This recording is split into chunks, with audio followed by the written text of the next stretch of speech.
Bonjour et bienvenue dans cette vidéo qui s'intéressera à la notion d'ancêtre commun, d'innovation évolutive et de parenté entre les espèces vivantes.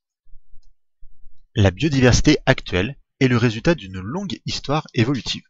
Pour tenter de la reconstituer, les scientifiques étudient les espèces et comparent leurs caractères. On parle également d'attributs. On peut donc classer ces êtres vivants à partir de leurs attributs. Ici, tous les êtres vivants sont des vertébrés, car ils possèdent un squelette osseux muni de vertèbres.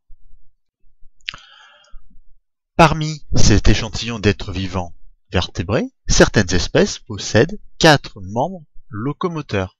C'est le cas de la grenouille, de la poule, de la chauve-souris et du tigre. Elles possèdent donc le caractère 4 membres locomoteurs, formant ainsi le groupe des tétrapodes. Mais parmi ce groupe des tétrapodes, le tigre et la chauve-souris possèdent des poils et des mamelles. Ce sont là deux attributs qui permettent de former le groupe des mammifères. En analysant de la sorte de nombreux caractères, les scientifiques peuvent construire un arbre de parenté des espèces. Chaque branche de cet arbre doit être justifiée par une nouveauté évolutive, apparition, disparition ou transformation d'un caractère. Prenons l'exemple du caractère 4 membres locomoteurs. Il est apparu chez certaines espèces, mais pas chez d'autres. Alors, les scientifiques posent l'hypothèse que toutes les espèces qui possèdent ce caractère sont issues d'un ancêtre commun. Chez cet ancêtre commun, le caractère 4 membres locomoteurs est qualifié d'innovation évolutive.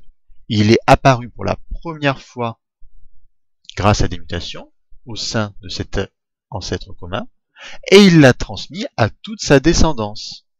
Les espèces ayant le caractère 4 membres locomoteurs sont plus proches parentes entre elles qu'avec les autres espèces de l'échantillon, ici l'emproie est truite.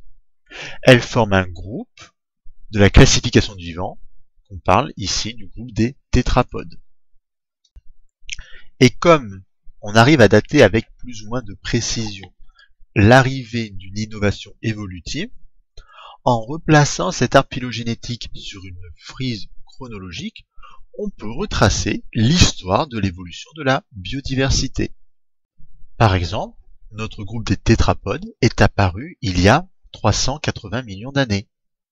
Je vous remercie de votre attention.